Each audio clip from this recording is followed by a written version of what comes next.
안녕하세요. 처치곤란 여러분. 오늘도 온라인 예배 시간이 밝았습니다. 안녕하세요. 잘 지내셨나요, 여러분? 여러분, 2021년의 마지막 달의 첫 주가 벌써 밝았습니다. 우리가 이제 하나, 둘, 셋, 넷에 이제 크리스마스 겪고요. 그러면은 이제 끝이에요. 여러분들의 2021년이 끝이에요. 끝이라고요. 이제 없어요. 다시는 안 옵니다. 이 마지막 달이 벌써 찾아왔습니다. 요즘 그 생각만 하면 저는 굉장히 요즘 우울한데요. 한 달 한 달 늙어가는 것이 아찔하기만 하네요. 여러분의 마지막 달은 어떤지 참 궁금해요. 그래서 오늘 댓글로 요즘 이렇게 살고 있다, 이렇게 남겨주시면 저희가 보고 이렇게 살고 있구나 하고 생각할 수 있도록 하겠습니다. 오늘 첫 번째 찬양은 나 어디 거할지라도 라는 찬양이에요. 제가 역시나 굉장히 좋아하는 찬양인데요. 항상 들어보면 알겠지만 제가 좋아하는 찬양만 공유합니다, 여러분. 오늘 찬양은 한홍재 목사님의 찬양인데요. 이분이 생긴 건 굉장히 산적같이 생기셨어요. 근데 이제 이 목사님께서 나눠주시는 찬양을 들으면 굉장히 서정적이고 가사가 예뻐요.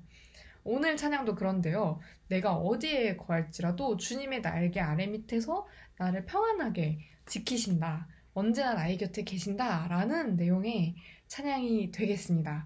오늘 같은 찬양은 너무너무 힘들 때, 이불 안에 그냥 들어가 있고 싶을 때 조용히 이렇게 들으면 마음에 참 위로가 되는 찬양이니까요. 여러분들도 오늘 잘 들으시고 힘들 때마다 혹은 마음이 안 좋을 때마다 꺼내어서 들어보시면 좋은 찬양이 되겠습니다. 자지 마세요, 여러분. 굉장히 조곤조곤해서 여러분이 잘까봐 걱정이 되는데 자면 안 돼요. 자, 그럼 찬양하러 고고싱!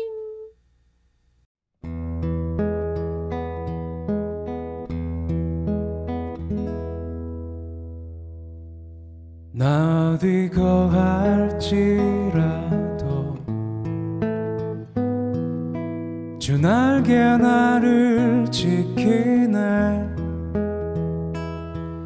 그 그늘 아래서 난 주님을 노래하네.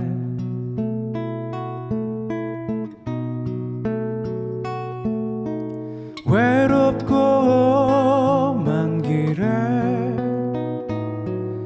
내 믿음 연약해져도 기다려 주실 수 있는 주님, 늘 나의 곁에 계시며 내게 말씀하시네.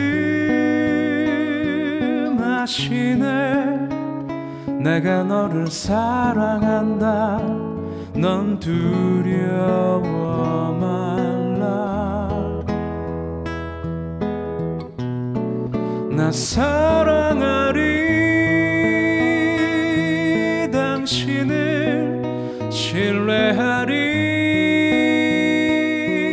그 마음 내가 살아 숨쉬는 동안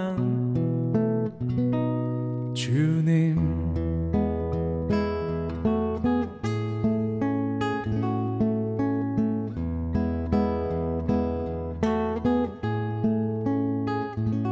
나 어디 거할지라도 주 날개 나를 지키네. 그 그늘 아래서 난 주님을 노래하네.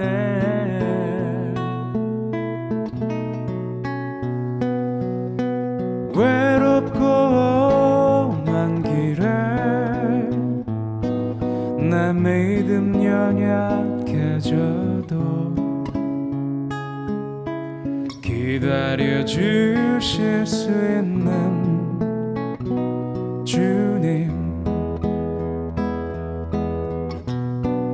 늘 나의 곁에 계시며 내게 말씀하시네.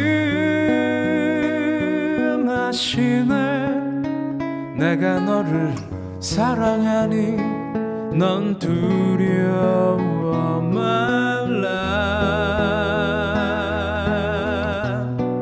나 사랑하리,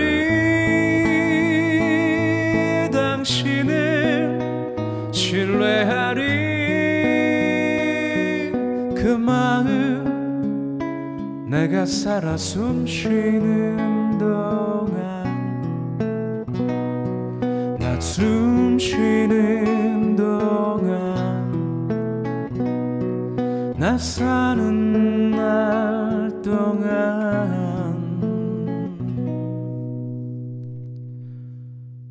주님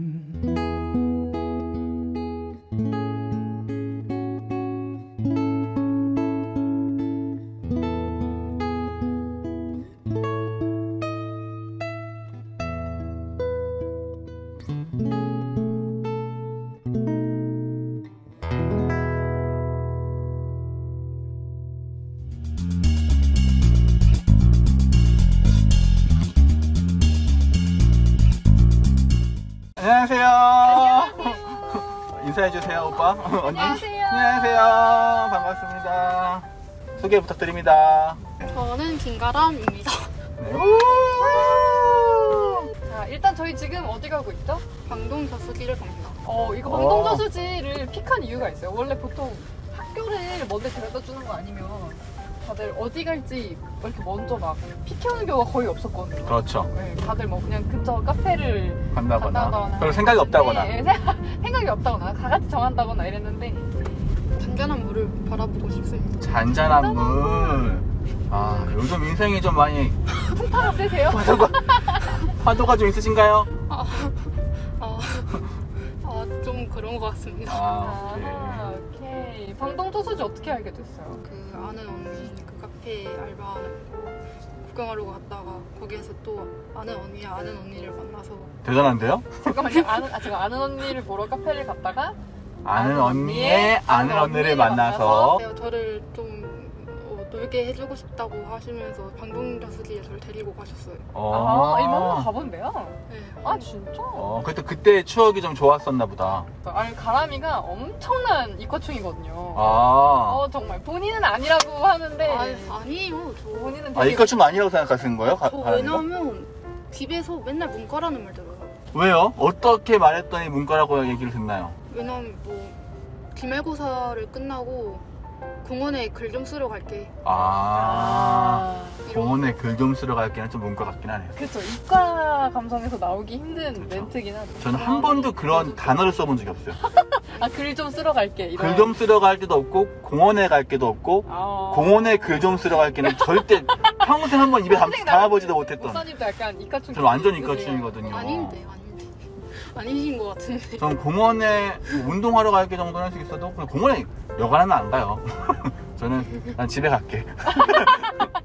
근데 목사님 저번에 0.48 드립 이해 못 하신 거 보니까 0.48 드립은 이해할 수가 없어요. 뭐였는지 기억도 안 나네. 그게 12월 25일을 12/25 이렇게 저희가 톡으로 쓰잖아요.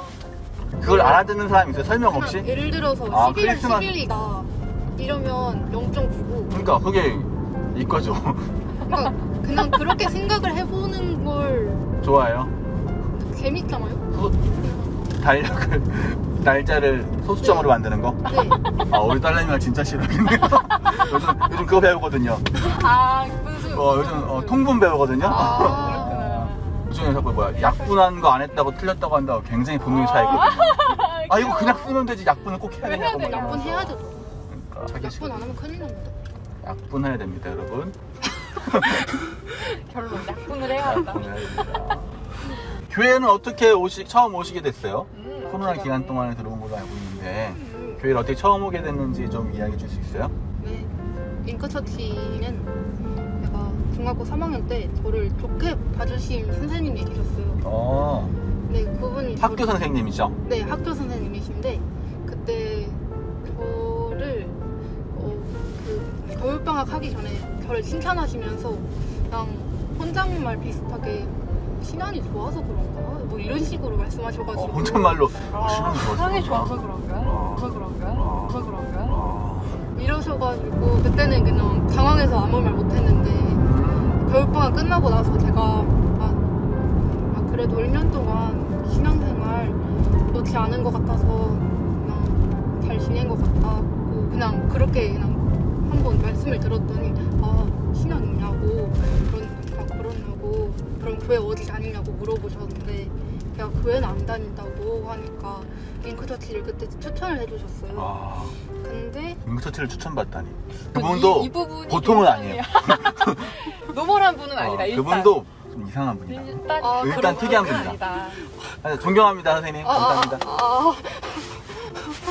아니 잠깐 겨울방학 끝나고 나서 추천을 받았지만 일요일에 제가 하루 종일 학원으로 빽빽한 일정이 많았구나. 일정이 많았습니다. 그래서 그때 그냥 신학기가 시작되면 링크처치라는 곳을 한번 가봐야겠다라고 생각을 했었는데 그때 딱 3월이 딱 되고 막 이러니까 바로 코로나가 터지니까 모든 집단이 다 혼란스러웠던 때잖아요. 그렇죠. 그러니까 제가 그때 교회에 전화할 생각 이런 걸 못했던 거죠. 그때 제가 랜선교회를 만났습니다.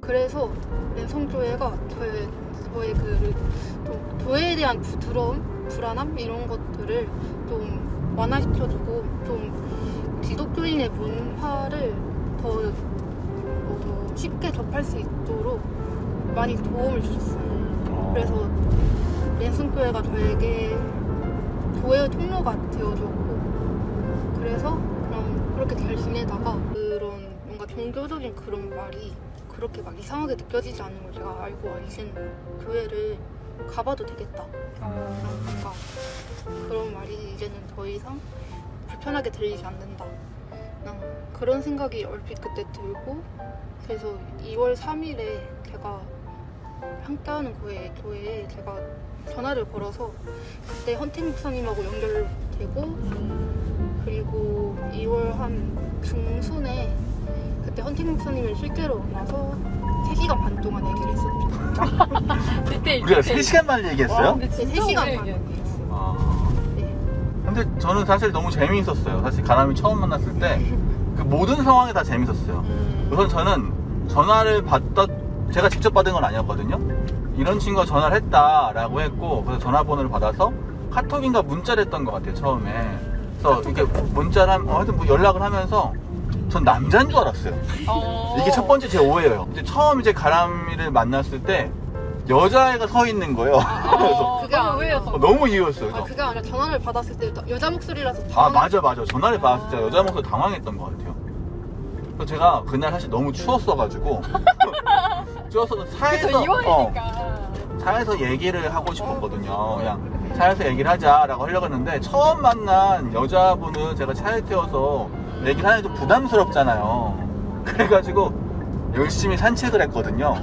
바람이랑 처음 만났을 때 마스크를 쓰고 롱코트를 입고 둘이서 약 2시간을 산책을 하는데 얼어 죽을 뻔했어요. 맞아요. 그때 막 우리 근데 이게 패딩도 아니었어. 얘기도 너무 근데 재밌고 그래가지고 더 얘기는 하고 싶었지만 뭐랄까 마스크에 습기가 차서 마스크가 어는 느낌? 그 느낌 아시나? 우리가 그동안 잃어버렸던 그 느낌. 마스크에 습기가 차서 마스크가 얼어붙는 것 같은 다시 느낌. 돌아오고 있거든요, 요즘 그 느낌. 그러니까 그 느낌을 하면서 되게 가람이랑 되게 재밌었던 기억이 나요. 그러면 그 랜선교회랑 함께하는 교회 오기 전에는 교회를 안 다녔던 거예요? 제가 기독교를 믿어야겠다, 언젠가는 믿어야겠다라고 생각한 거는 초등학교 4학년 때고 그리고 제가 성경을 좀 열심히 좀 읽어보고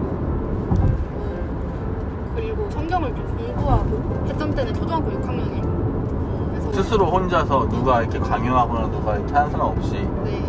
교회를 다니지 않았음에도 불구하고 네. 그리고 남들이 저에게 종교를 물어보면 제가 기독교라고 답한 게 초등학교 6학년이고 그리고 처음 이제 교회를 가보고 싶다 해서 간 게 중학교 1학년이고 또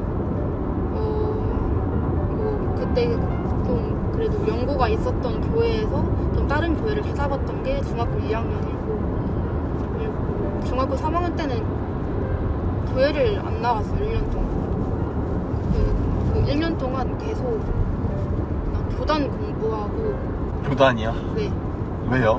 범상치 않아.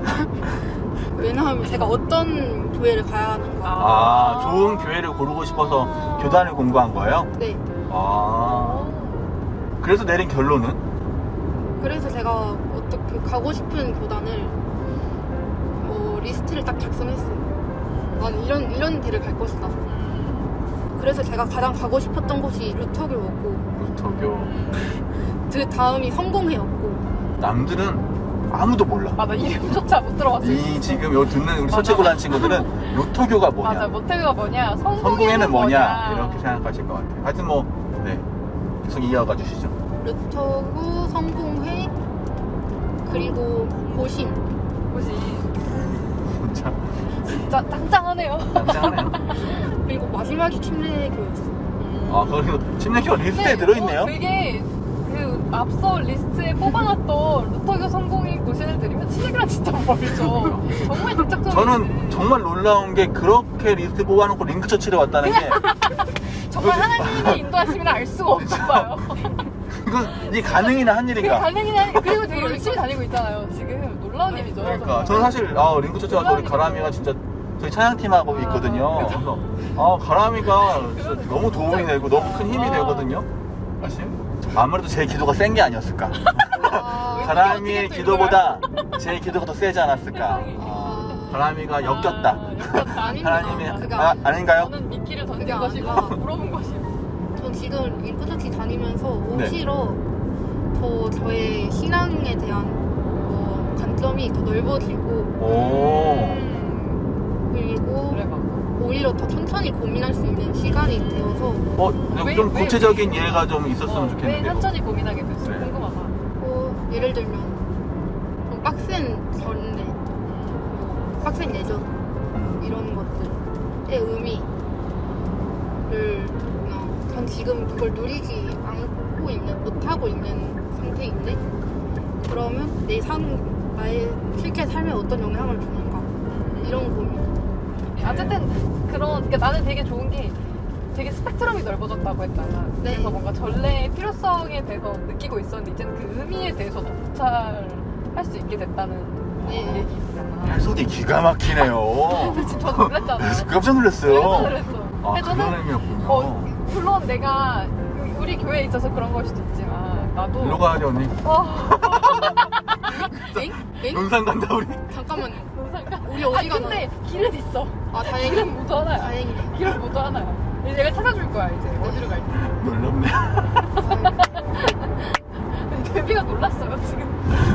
네, 어쨌든 뭐 돌아오는 길로 풀면 되니까. 혹시 휴게소 좋아해요? 소떡. 그래서 하나님의 인도하심이 정말 인간의 생각보다 더 크시다는 것을 많이 깨닫고 있는 중입니다.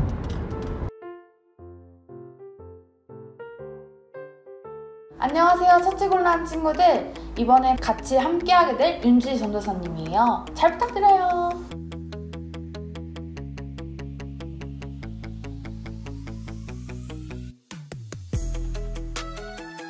오늘은 루키에 대해서 만나볼 건데요. 루키는 하나님이 우리의 인생 안에 고난과 기쁨에 어떻게 반응하는지 이야기를 해줘요. 이 책에서 나오는 주요 인물 중에는 나오미, 룻, 보아스예요. 이들의 이야기는 4장에 걸쳐서 이야기하는데요. 1장은 먼저 사사들이 지배하던 시대라는 말로 시작됩니다. 사사기에는 매우 어둡고 힘든 시대가 있는데 그때를 떠오르게 되는 거죠. 이때 기근으로 힘들어하던 한 이스라엘 가정이 베들레헴을 떠나게 됩니다. 배가 너무 고파서 그들은 이스라엘의 원수인 모압 땅으로 가게 돼요. 그런데 거기서 나오미의 남편이 죽고 맙니다. 비극의 시작이 돼요. 또 아들 2명도 죽게 돼요. 나오미와 며느리 2명만 남게 됩니다. 그때 시어머니인 나오미는 며느리 2명을 불러놓고 이렇게 이야기합니다. 너희 고향으로 돌아가라. 첫 번째 며느리는 고민을 하다가 돌아가고요. 두 번째 며느리인 룻은 어머님에게 이렇게 말해요. 어머님, 저는 어머님이 가시는 곳에 저도 갈래요. 어머님의 백성이 저의 백성이고 어머님의 하나님이 저의 하나님이에요. 이렇게 얘기하게 됩니다. 결국 나오미와 룻은 이스라엘로 다시 돌아가게 되고 그런 1장이 끝나게 돼요. 나오미가 이름을 개명합니다. 히브리어로 마라, 쓰다라는 뜻을 가진 말로 바꿉니다. 그러면서 자신의 비극적 운명을 슬퍼하는 것으로 끝이 납니다. 2장은 나오미와 룻이 어디서 뭘 먹고 살지 고민하는 장면으로 시작되는데요. 마침 그때는 보리 추수의 시기였어요. 식량을 찾아 나선 룻이 마침 이삭을 주게 됩니다. 그곳은 바로 보아스라는 사람의 보리밭이었는데요. 보아스는 마침 나오미의 먼 친척이었습니다. 보아스는 인품이 훌륭한 사람이었고 이미 나오미에 대해 소식을 알고 있었죠. 이방인이자 이민자인 룻이 떠나지 않고 어머님을 지킨다는 것도 이미 알고 있었어요. 보아스는 율법에 기록된 대로 이방인과 가난한 자를 도와주라는 말씀에 순종했어요. 보아스는 나오미에 대한 룻의 신실함을 매우 감명 깊게 보고 하나님께서 그녀의 담대함을 넉넉히 갚아주시라고 기도까지 합니다. 룻이 나오미에게 돌아와서 보아스를 만났다고 이야기하자 나오미는 신이 나서 보아스가 그들의 가문의 기업을 물을 자라고 이야기해줍니다. 여기서 기업을 물을 자란 무엇일까요? 이스라엘에서 어떤 남자가 자녀 또는 땅을 남기고 죽었을 때 친족이 그 과부와 결혼하고 가문을 지킬 수 있는 책임을 지는 관습인데요. 그래서 나오미는 자기 가족에게 아직은 미래가 있을 수 있겠다라는 생각을 하게 됩니다. 3장은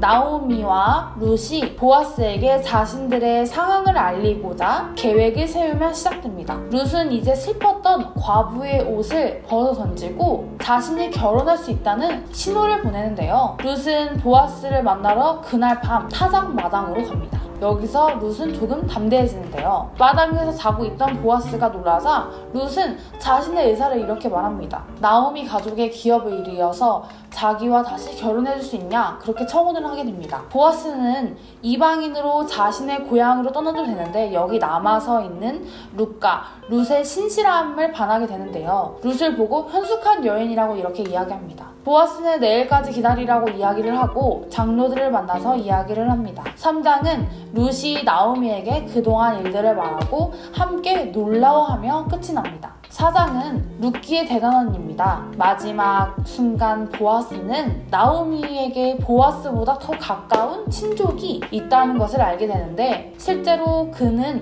이 가문의 기업을 이어 우선권이 있는 그런 사람이었죠. 그러나 막판에 이 사람은 모압의 여인 룻과 결혼해야 된다는 사실을 알고 거절합니다. 하지만 보아스는 룻의 참 모습을 알기에 나오미의 가문을 받아들이고 결혼하게 됩니다. 마침 처음에 룻이 나오미의 가문에 신실하듯이 보아스도 이런 신실함을 보여주는데요. 이야기가 결론에 이르자 1장에 있던 모든 비극이 반전이 됩니다.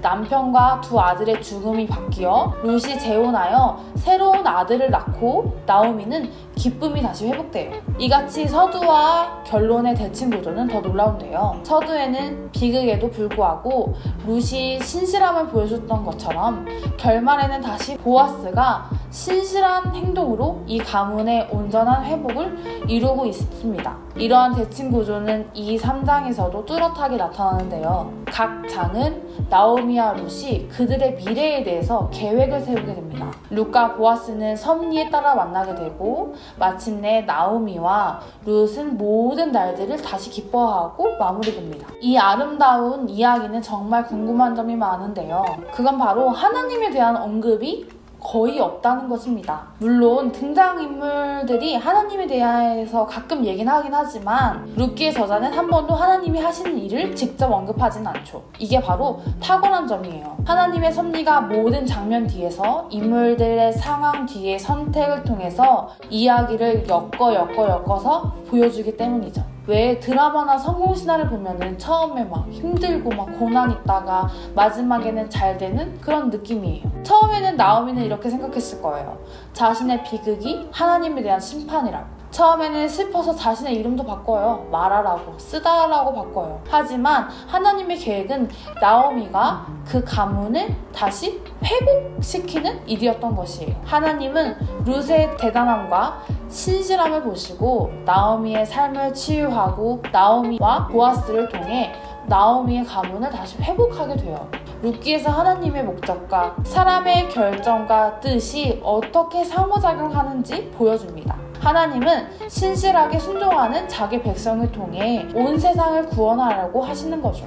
진짜 룻기의 마지막이에요. 룻기는 한 독보로 마무리되는데 이는 보아스와 룻의 아들 오벳이 다윗 왕의 할아버지가 됨을 알려줍니다. 즉 다윗으로부터 오실 메시아의 족보인 거죠. 이처럼 이 순간에는 평범한 일상의 사건들이 모여서 하나님의 큰 그림을 이루어 가신다는 사실을 깨닫게 됩니다. 우리 일상 속에 크고 작은 일들이 지금 우리의 삶에 너무나 큰일이고 당장 내 인생은 엄청나게 안 좋아질 거야, 고난이야 라고 생각할 수 있지만 멀리 봤을 때는 아직 결론이 나지 않았어요. 이 모든 게 바로 하나님의 큰 그림이었던 것처럼요. 오늘 룻기를 통해서 우린 알게 되었어요. 처음에 고난, 슬픔, 망가짐이 있어요. 하지만 하나님은 멀리 보고 계획하시고 있어요. 우리 처치곤란 친구들도 하나님의 큰 그림 안에서 같이 지냈으면 좋겠어요. 그럼 다음 성경 공부 때 또 만나요.